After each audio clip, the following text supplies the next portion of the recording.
Excellent, thank you. Thanks a million, folks. Thanks to Renault and Walter. Just incredible to see the investment that Inventbrite are making here in Madrid. Super excited to see that and hope that's a trend that will continue. I think they actually call it the Israeli model. Now there's so many companies have been acquired in Israel and the engineers and the talent are so good, they keep the offices there and they build out the engineering teams even though they're building for companies in Silicon Valley and across the world. So why not Madrid?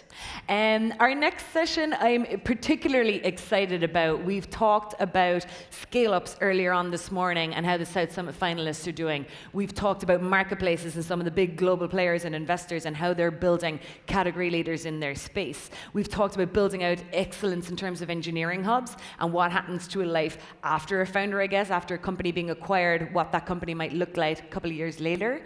And now we're changing tone a little bit. We're changing the pace a little bit, and we're exploring a theme which is new, actually, to South Summit. We haven't really gone into this area of entrepreneurship before in depth in the past. And I think it's because, well, we're all maturing, we're all getting a little bit older, we're all building slightly bigger companies, and we've come out of the startup phase ourselves into the scale-up phase.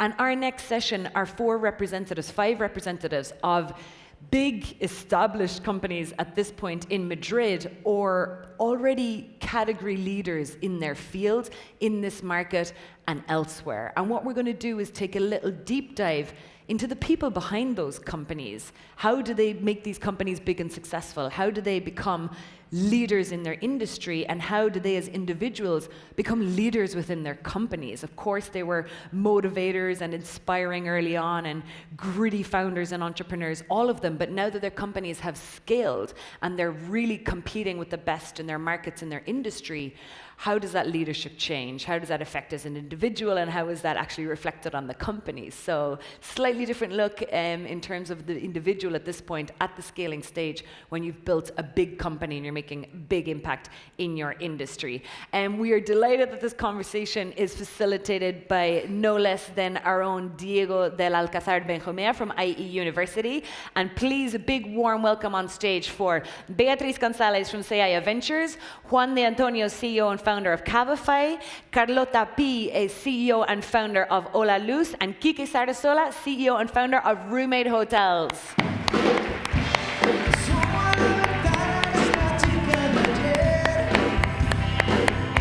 Woo! ¿Dónde queréis?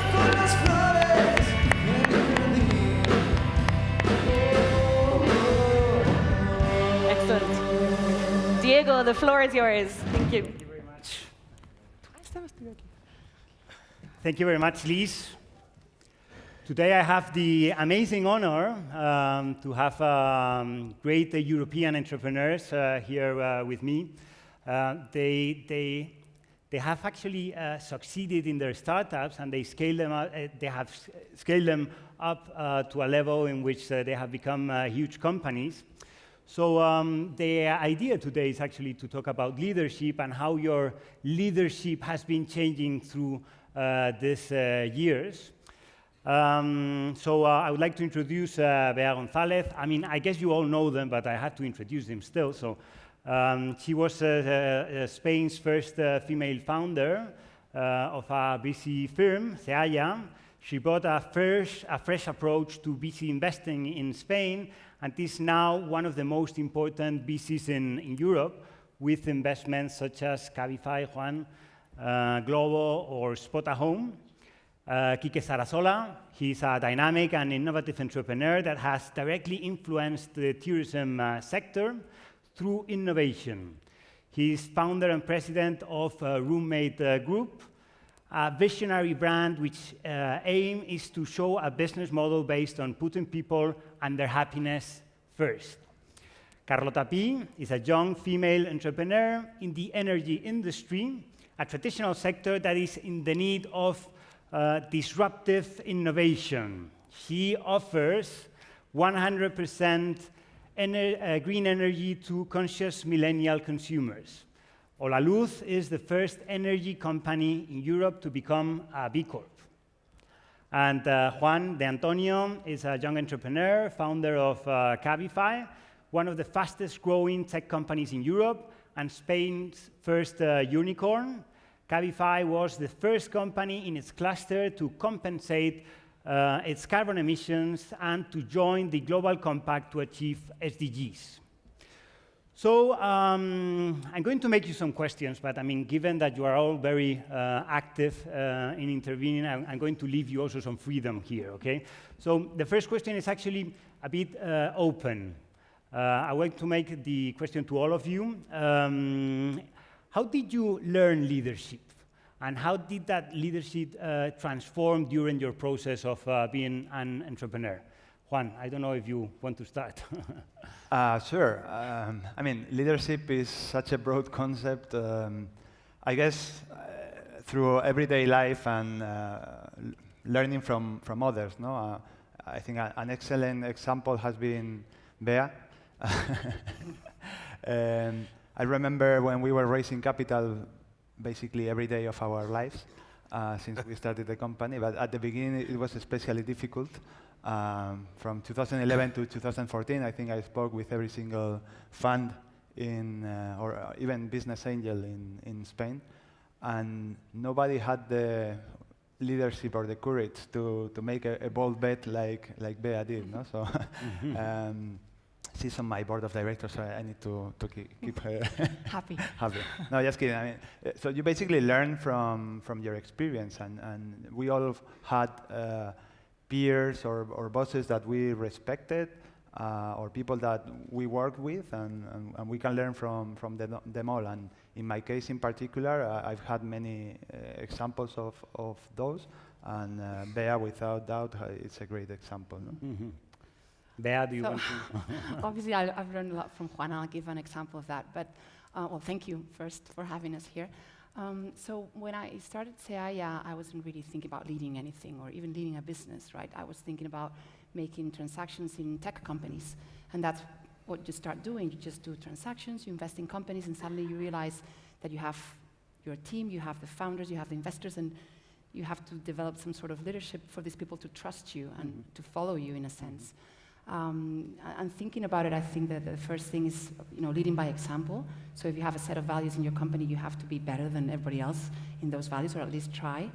And the second most important thing is owning the decisions and really owning the mistakes and the failures. And I think I've learned from Juan a lot in that sense. Not once in 5 years has he ever said, this happened in this country or in this sector because of this team member. It's always him taking the ownership, taking the responsibility for the decisions. And I think when you have everybody's back as a leader in your company, that's when people follow you and they trust you. So it's kind of how I've learned in these 6 years. Excuses are always available for us. They're always going to be waiting there. Opportunities, they come and they go. So it's best that you grab the opportunities and leave the excuses for later. No? And that, I think, applies to all the decisions that we make. Carlota? Yeah, 100% agree with everything Trin said. And I've learned also a lot from my own mistakes and from expecting genuine and generous feedback from people who love you and you trust. This is something that you have to be exposed to ask for transparent and constructive feedback anytime, which is the bigger you grow as a company and the more exposed to others you get, it's harder and harder to get because you start lacking people that tells you the truth. And that's why it's I don't know if you feel the same, but I don't know, that's why it's very, very important to surround yourself with people that genuinely tells you what you are failing at. And you learn from that transparent and brutally honest feedback. Well, I have to say it's funny because now I agree with all of you, but listening to what you have said, I would have to say that I learned leadership from my horses, because when I was competing in the Olympic Games, you have a relationship with your horse, which you have to convince him to jump a jump that he doesn't see. So it's a trust feeling that you say, listen, you can come to this jump.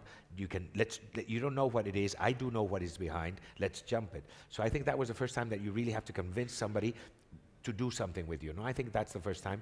And afterwards, like you say, it's very good. I agree totally with you. You have to have people around you who really tell you the truth, and it's very important that they don't lose. I think at the end of the day, my kind of leadership is passion. No, so I think I want people with me who are passionate. I cannot stand somebody who's neutral. I mean, I cannot work with those kind of people. No, so that's my way. Actually, you're, I mean, a very passionate leader. We all know. And I saw yesterday in the media that you have increased 32% the rest days of your company employees. So my question would be, do you have a job for me? I've heard that for the last 24 hours like 100 times. The secret is, I think right now, I think it's very good that we all talk about technology, we all talk about things, but we have to come back to talk about people. I think there's a new phrase coming out from America, which is human sustainability, which is not only the planet's sustainability, which I agree we all have to do, and we have to fight hard for it. I'm fighting very hard. But I do believe that we have to have, knowing that the robots, artificial intelligence is going to come into our lives, the boring tasks are going to be done by robots. What are the workers going to do? No? So I believe that happiness is really rentable. It's really, you can really have felicidad rentable. No? Happiness is profitable. And I do believe that when I started saying I cannot raise the salaries anymore to my employees, my roomies, and I said, well, if I cannot raise the salary, what else can they like? And they said, more time with my families. So I went back to my staff and I said, I want to give my people 1 more week of vacation. They all said, Kike, that's going to cost a lot. And I say, please, I want you to do the numbers. Tell me how much is it going to cost me? And it came out that I'm giving them 1 more week of vacation. I give them the week of their birthday, they take any day they want off, and I'm giving the male or female, when they get pregnant, I'm giving them 1 more month of off for pregnancy. All this is a cost to my company of 1%, and I'm giving them an average of a 32% happiness more. So I do believe, yesterday I have to say my company was the happiest company in the world, and my people, the roomies, were very happy. And I tell everybody, and we were discussing with Bea, there's very different types of companies. Of course, some can, some don't. But please try and see how much it would cost you to give your employees 1 week more of vacation, because you are going to be impressed. 90% of the times, it is much, much less than what you think. So, Kike, you're a happy person, I guess. Your personality also projects on your company, no? I would like to extend this question to all of you, no? Carlota, what parts of your personality are impacting in your way you lead your employees or the people that are surrounding you? Yeah, unfortunately, it's all the parts. So for the better and for the worst. And not for so the better good and for the parts, worst, I they guess. influence as well. Yeah, but yeah, I think that as an entrepreneur, when you incorporate a company and you start pursuing a purpose, we're a purpose-driven company, you start pursuing your dream and you execute your vision, you put all what you are in, all in. It's an all-in bet.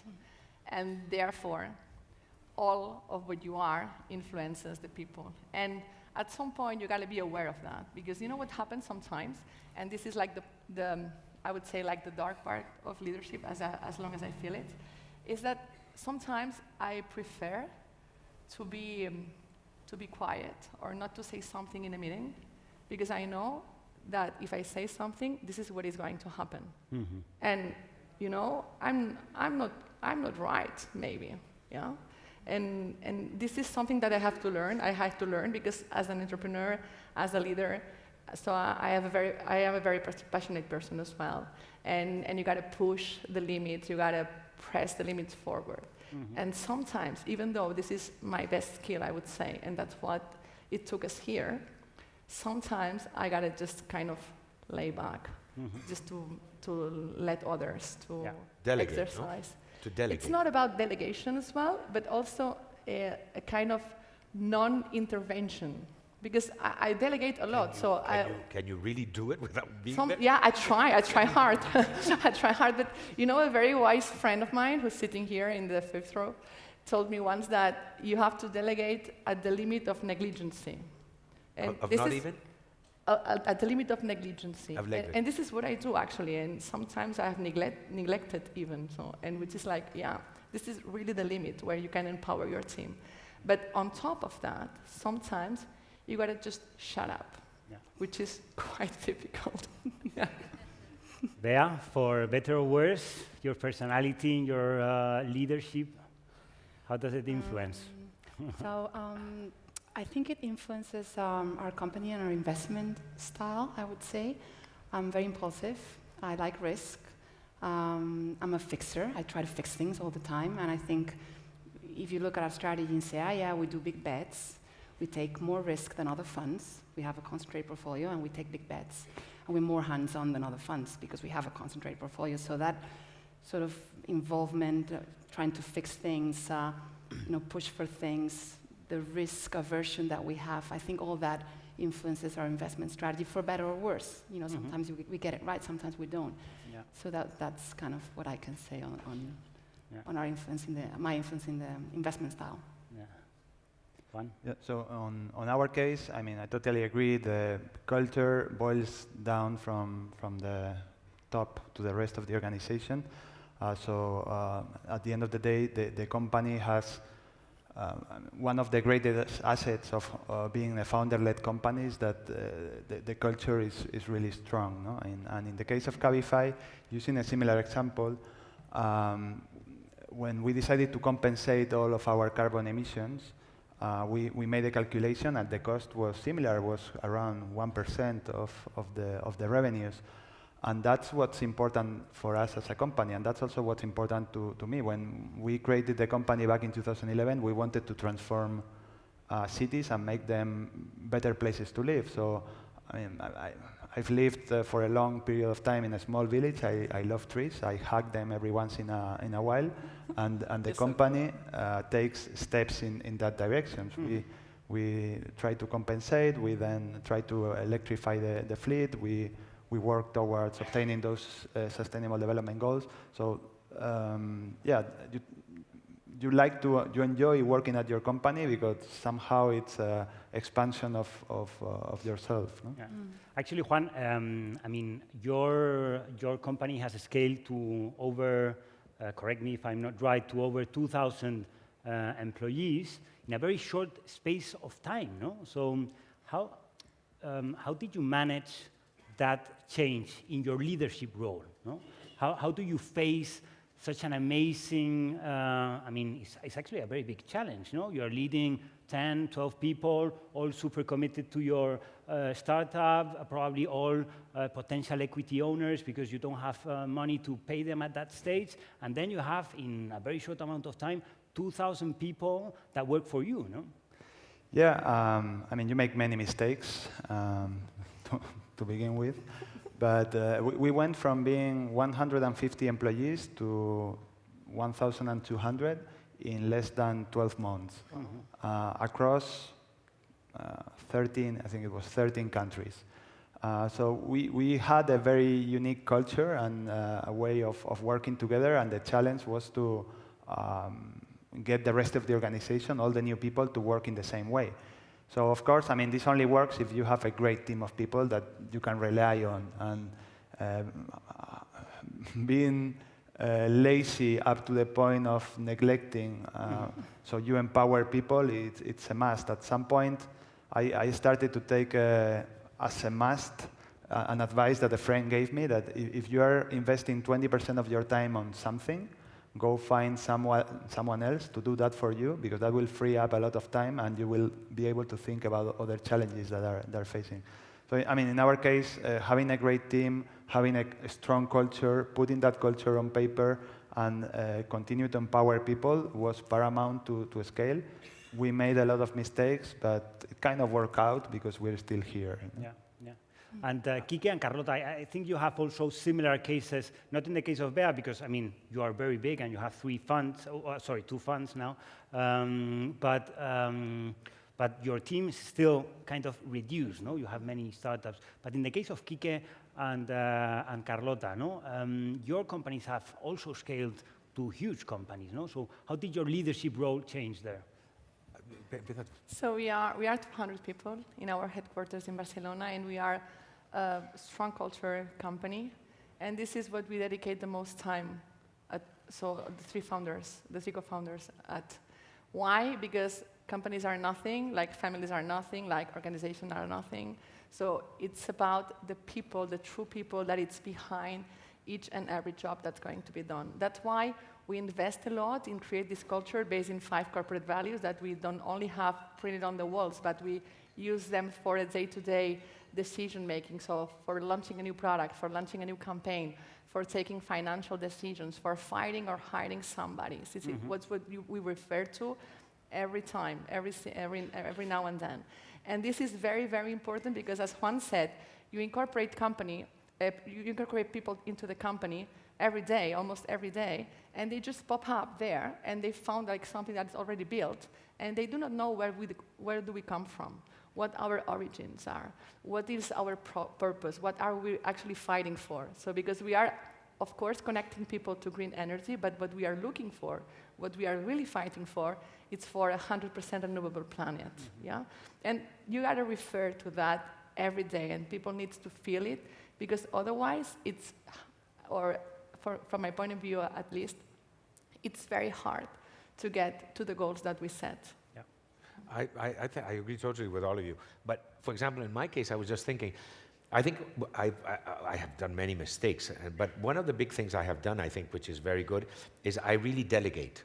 So I have gone away from the day-to-day because as Juan was saying, I think I was, at one point, everything was passing through me, so everybody was asking me everything, so I gave them full power. So I right now, for example, I dedicate 100% of my time to looking for new buildings, expansion, and communication. All the rest, the day-to-day, I'm on top, but I'm not the day-to-day. I'm literally delegate, but I'm not trying to be quiet because I can't. So I mean, I can't. I have to talk. So what I do is I don't go to the meetings. So I don't go to the weekly. Yeah, that's the best way of not saying something. If not, like you say, if not, like you say, they're looking for your approval. They're looking to see if you're doing it what you think. So at the end, I thought to delegate.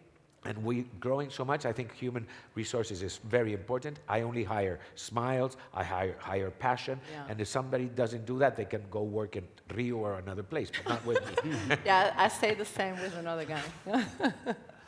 Bea, as a female investor, successful mother, and very successful and pioneer in the venture capital industry, not just in Spain, but in Europe. Because your venture capital is actually very, very highly considered in Europe. What challenges have you faced? Okay, these challenges obviously are general challenges that you face, but also as a female investor and as a mother, if you can give me some hints. So, only challenges, right? Okay. Okay, well, I'll start with challenges. Yeah. So, the very important challenge was to start the fund, right? And finding, the investors, and especially in Spain, where there's a lot of risk aversion and the asset class is not that known. There's little support from institutional investors or family offices. So getting that going was very tough, and convincing basically investors in Spain that you could really do big bets in companies like Cabify and Globo and Spot a Home and support them to become global leaders. So that was very challenging. There's a lot of convincing, and obviously, then you have different challenges. You have to, build your team, and et cetera, like they just mentioned. As a female investor, it's true that it's a sector that has between 5-7% female senior people. So 5 to 7%. It hasn't improved in the last 10-15 years. So it's challenging because we're missing out on 50% of the population giving us their view, which is different. The investment perspective is different. So when I look at a business, I look at very different things that maybe male investors don't look at. They basically focus maybe on the numbers, and they look at a spreadsheet a lot. And I use the product, and I use the service, and I try to spend time with the founder. So we're missing out on that, and I think that's challenging because it's difficult to get women on board. So what we're doing in Seaya is that we are actually trying to push for the pipeline, right? I don't believe in quotas. It's not something that I think works. But what we have to do is increase the pipeline. So now when we have a process and we have a job description out there, I do demand personally, I want women in the process. We just launched the process for a principal. We have 70 candidates, 70, and 2 female candidates applying. So my personal stance is just go and look for them. Go and look for them, because if we don't sell the asset class to women, then this is not going to change. And then the second thing I do, because I didn't have that, and it was a challenge, is try to mentor younger women. So the free professional advice, I just try to give it to women. I don't spend time having coffee with people that just want to change careers and get into the space. I try to do it with women because I didn't have any reference. And that was a challenge. I couldn't really talk to anyone.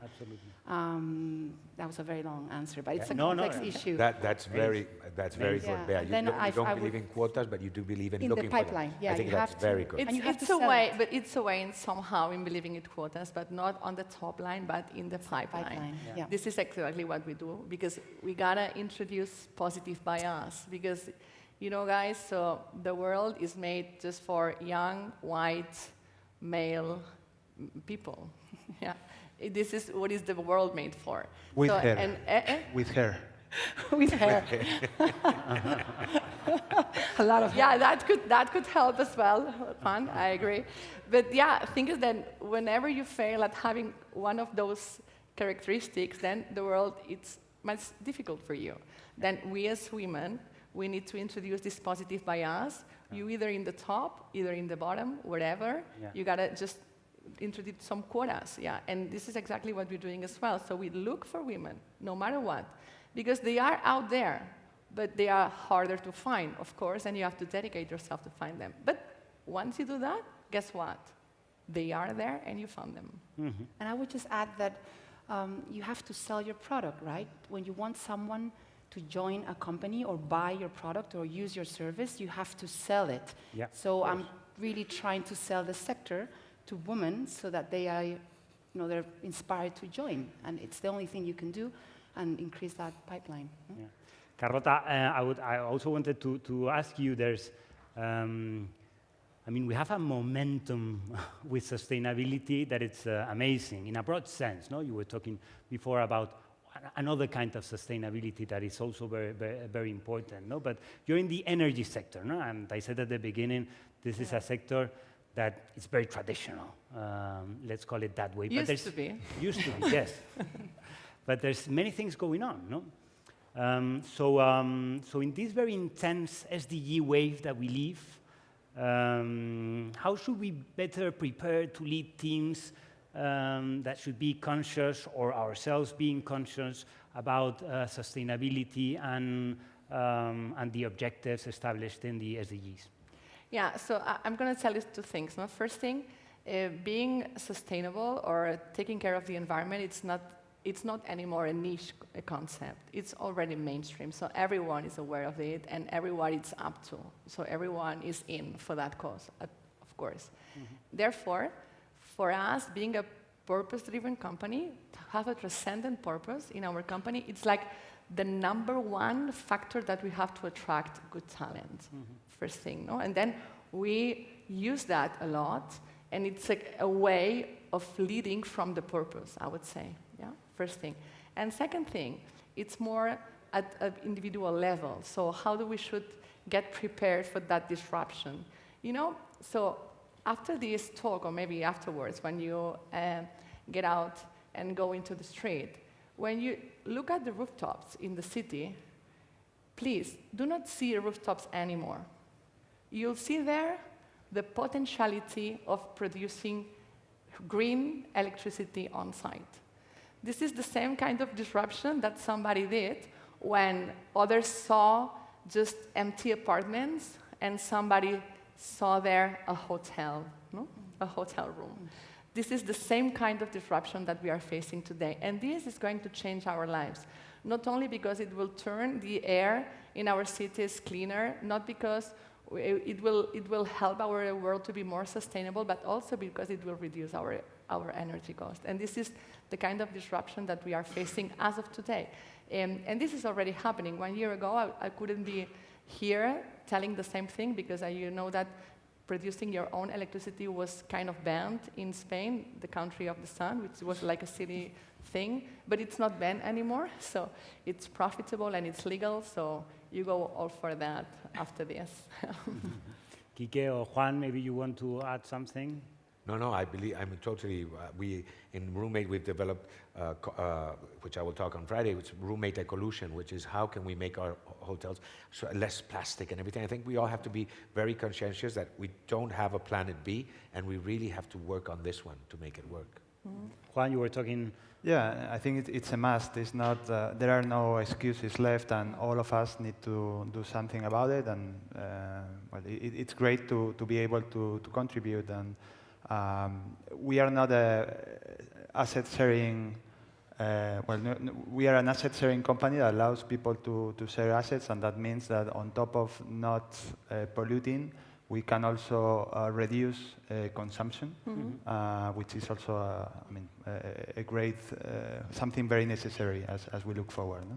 No? And this is recycled plastic from the best company to do this, called Aguara. Look for it. We use them at Hola Luz We as well. too. Aguara. We really recommend it. Totally.